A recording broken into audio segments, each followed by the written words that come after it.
Aujourd'hui, on se retrouve pour un tag. C'est un tag que j'avais déjà fait l'année dernière puisque c'est le Mid-Year Freakout Book Tag. Donc je sais toujours pas pourquoi il s'appelle comme ça, mais peu importe. C'est le tag de mi-année et j'avais beaucoup aimé le faire l'année dernière, donc je me suis dit pourquoi pas le refaire cette année. N'hésitez pas à me dire si ça vous plaît que je refasse certains tags d'année en année ou si ça vous saoule. Voilà, dites-le moi comme ça je m'adapterai. Donc voilà, comme pour chaque tag, si j'y pense, les questions, mais normalement je devrais pas oublier, les questions seront dans la description. Donc allons-y. Allons-y. Question numéro 1, le meilleur livre que tu as lu cette année. Là c'est assez compliqué parce que il faut dire quand même que j'ai fait beaucoup d'excellentes lectures dans ce début d'année. Vraiment, j'ai eu beaucoup de chance. J'ai fait vraiment beaucoup de très belles lectures parce que j'ai déjà lu deux Neil Gaiman qui ont été vraiment très bons, donc Signal d'alerte et Entremonde que j'ai vraiment adoré. Il y a eu Frankenstein ou le Prométhée moderne aussi que j'ai vraiment adoré, qui m'a touchée au plus profond de mon âme. Heartstopper aussi dont je vous ai parlé dans ma dernière vidéo et qui a vraiment été un énorme coup de cœur et que j'adore de toute mon âme. Mais je pense que s'il y en a un qui est juste un tout petit peu au-dessus, c'est La mer sans étoiles.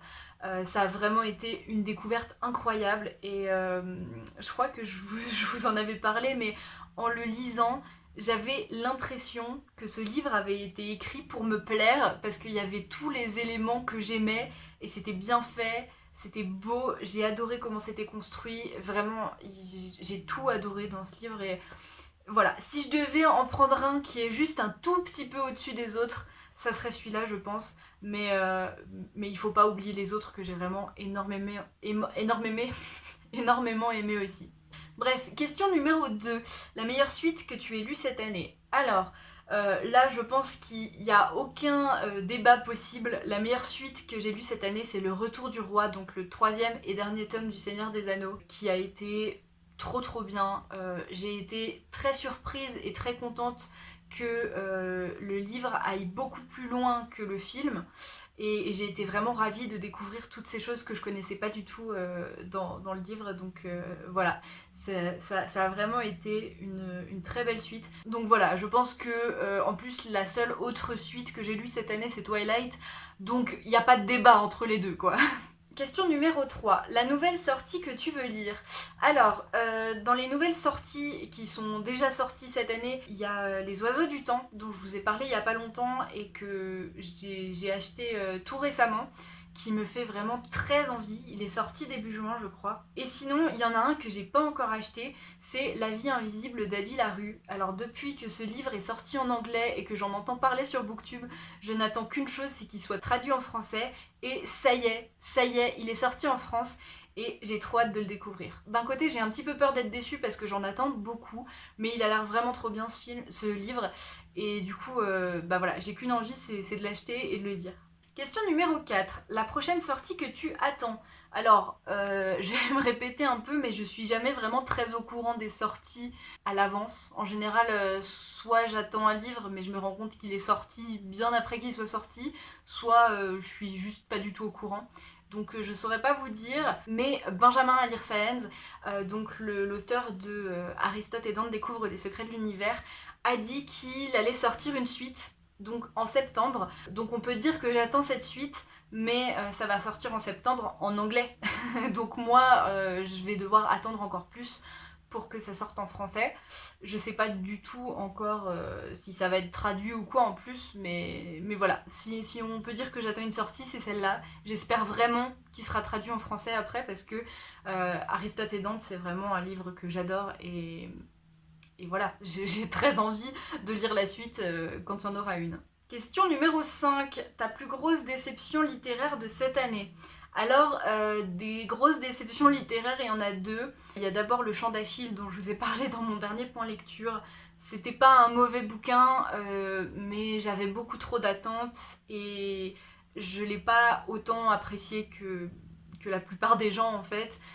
Donc j'ai été pas mal déçue parce que je m'attendais vraiment à vraiment beaucoup l'aimer et ça n'a pas du tout été le cas. Mais la deuxième vraiment grosse déception que j'ai eue cette année, c'est un livre dont je vous ai pas encore parlé parce que tout simplement je l'ai jamais fini. Il est en pause pour l'instant parce que je compte bien le finir un jour. C'est L'écume des jours de Boris Vian. C'est vraiment dommage parce que j'avais beaucoup d'attentes pour ce livre. Je sais qu'il y a beaucoup de gens qui l'adorent, mais il y a aussi beaucoup de gens pour qui ça le fait pas.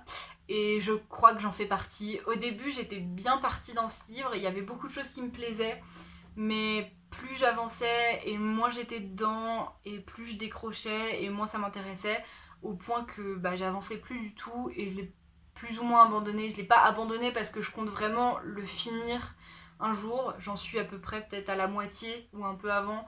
Et voilà, donc pour l'instant il est en pause et c'est vraiment une grosse déception parce que j'aurais vraiment beaucoup aimé apprécier ce livre, mais tant pis. Question numéro 6, ta plus grosse surprise littéraire de cette année. Ma plus grosse surprise positive, on va dire, je pense que c'est Heartstopper.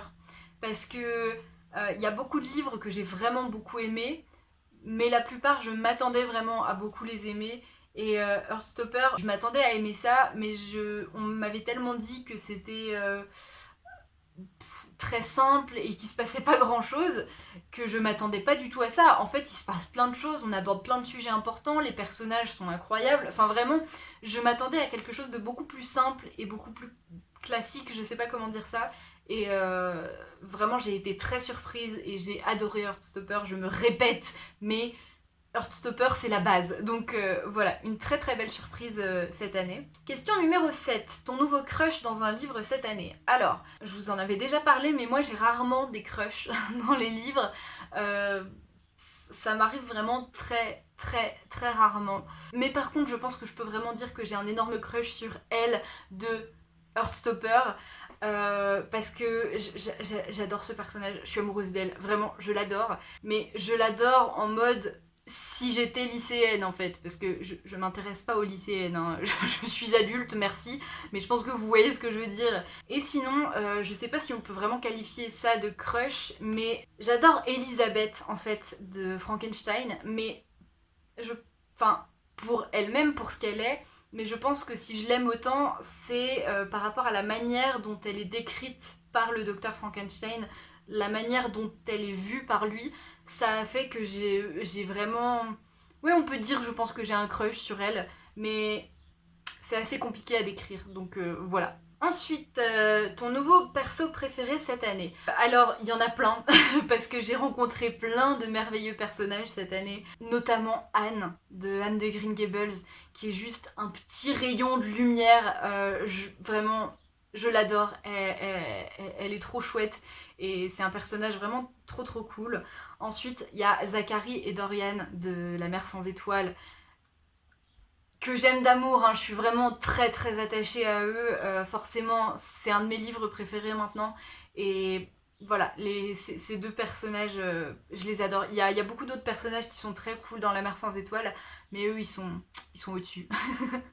Sinon, il y a à peu près tous les personnages de Heartstopper, vraiment, ils ont tous leur personnalité propre et ils sont tous trop trop cool et je les adore. Donc voilà, je pense que de toute façon vous avez compris que j'aime Heartstopper et le plus important dans Heartstopper c'est les personnages et ils sont tous merveilleux. Voilà, mention spéciale pour Tori qui est la best, la meilleure des grandes sœurs, sérieux, et même tous les autres, je les adore, ils sont trop cool.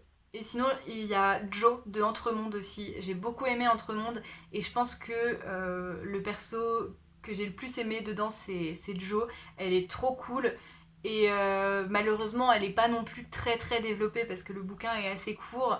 Peut-être que si un jour j'ai l'occasion de lire les suites, je pourrais apprendre à mieux la connaître. J'aimerais beaucoup parce que c'est vraiment un personnage très très chouette. Et d'ailleurs, la plupart des personnages de Entremonde aussi, je les ai beaucoup aimés. Question numéro 9.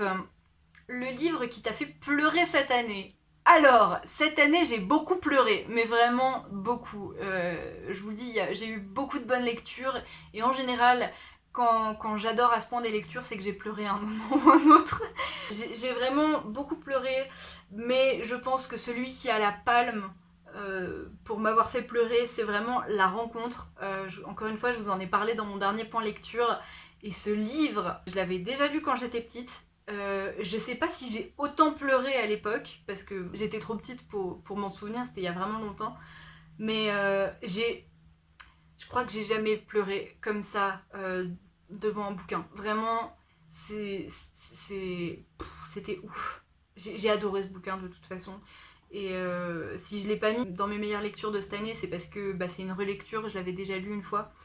Mais vraiment incroyable. Et sinon, encore une fois, petite mention pour Heartstopper qui évidemment m'a fait pleurer à plusieurs reprises. Je me devais de vous en parler.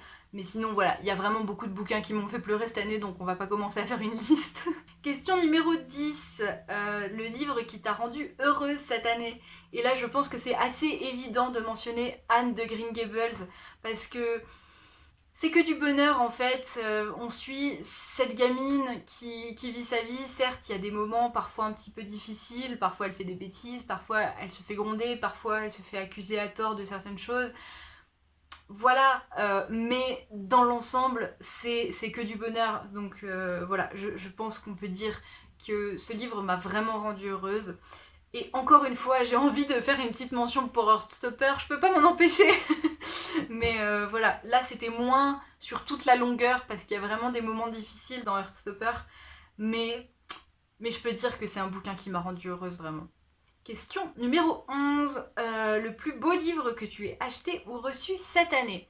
Donc cette année, j'ai pas encore acheté de beaux livres, genre des BD ou des livres illustrés et tout. Mais j'ai quand même acheté certains livres qui sont très très beaux. D'abord, j'ai évidemment La Mer sans étoiles, même si c'est sûr que je regrette un petit peu de ne pas avoir la couverture en VO que je trouve magnifique. La couverture française est quand même très très belle. Je sais pas si vous verrez que le bleu électrique comme ça, il est en métallisé. Je trouve ça vraiment très beau. Mais aussi, l'intérieur est vraiment très joli. Il y a un vrai travail d'édition à l'intérieur, entre chaque partie comme ça, mais aussi à chaque chapitre. Il y a toujours des petites en-têtes, des petits détails qui font que...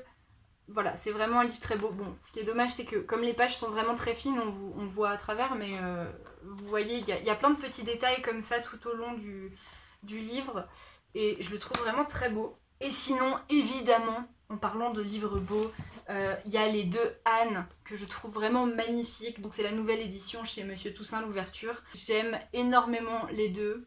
Bon, celui-là est toujours sous plastique, hein, parce que je ne l'ai pas encore lu, mais voilà, je pourrais pas en choisir une que je trouve plus belle que l'autre, parce que je trouve vraiment les deux très très très très jolies. Voilà, je pense que c'est vraiment les plus beaux livres que j'ai achetés cette année. Et enfin, question numéro 12. Quel livre voulez-vous lire avant la fin de l'année ? Donc, comme dans chaque palle et dans chaque truc où je dis qu'il faut que je lise un livre, évidemment, je vais dire Le Vol du Héron, donc c'est le tome 4 du Clan des Autori. Ça commence vraiment à faire trop longtemps qu'il traîne dans ma palle, et j'ai vraiment envie de le lire, hein, mais je sais pas pourquoi je m'y mets jamais. Donc là, je l'ai mis dans ma palle de l'été, et j'ai intérêt à le lire cet été. Vraiment, je veux lire ce livre avant la fin de l'année. Et si possible, j'aimerais finir la série aussi, donc lire aussi le tome 5. Avant la fin de l'année, ça serait bien, parce que ça fait longtemps que je dis le Clan des Autori. Et voilà, faudrait que j'avance au bout d'un moment, parce que j'adore cette série en plus.